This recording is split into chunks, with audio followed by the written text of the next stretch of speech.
Hildur Líf Hreinsdóttir hefur verið mikið á milli tannanna á fólki undanfarnar vikur, ekki síst eftir að hún, sagðist hafa misskilið sjálfa sig í réttarsalnum.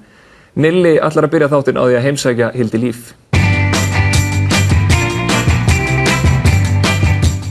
Jú, komið sæl, við erum stödd hérna á Borgarnesi og að þessu gefna tilefni að við sitjum á þessu indælis kaffihúsi er því að næsti viðmælandi minn er Hildur Líf.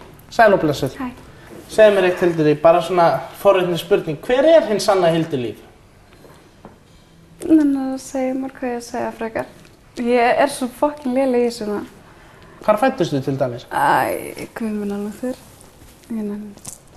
Þess vegna vildi ég ræða þetta alveg, sko, út gegn. Á hann að fara með þetta. Fyrir ekki? Hver ég veit ekki hver ég er svo mikið. Þú er svo mikið. Ég skilu fjöllistarmaður, ertu. Hvernig byrjaði svona ferillinn þinn, eða svona Hildur Líf var nafnið? Ekkert eitthvað sem ég er búin að reyna að koma að. Nei? Ég er ekki þessi manneskja sem er eitthvað, eins og allir er búin að reyna að koma, eins og ég segi alveg.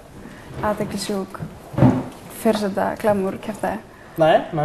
Seinastliðna daga hefur borist greinar þig og sérstaklega forsíðu myndagreinin af þar sem þú varst að taka þátt í, að bera vitni í réttarhöldum. Já. Þú sagðir þeirri grein að þú hefði misskilið sjálfa þig.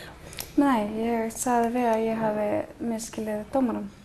Þú hefði misskilið dómarann? Já, það að fréttamaður sé hlerandi bak við hurðina, fær ekki koma inn og heyrir eitthvað og þetta verður það alveg þvílíkt fár, en ég sagði aldrei að ég hafi misskilið sjálfa mig því það væri bara út í hött. Já, þú skilur sjálfa bara í bæ. Já. Þeir báðu mig að farða þennan fórnarlambið. Sem þú gerðist? Sem ég gerði á sjálfsögðu. Og Er það sjálfsagt mál í dag? Að farða, nei, ég skilði ekki. Hæ?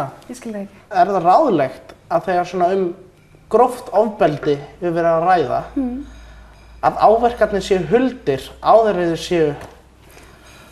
þið farið til lögreglu og svo framvegis? Nei, það sem var sagt mig var sem sagt að ég var fengin, ég var beðin að farða áverkana eftir litháa.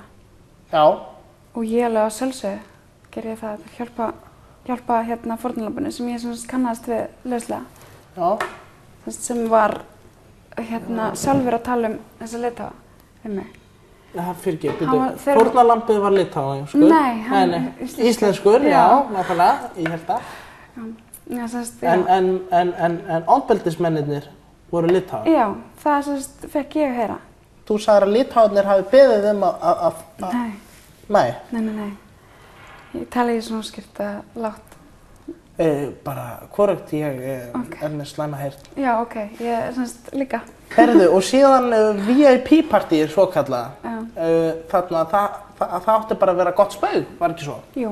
Á veraldarvefnum. Var þetta eitt stórt hneyksli? Já. Ég get ekki skilja okkur, kannski að því að við bögum líka glæpamönnum. Fyrir ekki þau? Að því við bögum líka fyrrverandi glæpamönnum. Fyrrverandi glæpamönnum? Já. Eina sem mitt eftir huga allavega, en þeir eru líka fólk. Já, að gera, eins og sjómann snýr við blaðinu. Orðaði í vesalingunum, þá að gefa þeim annan séns, þeir geta að breyst.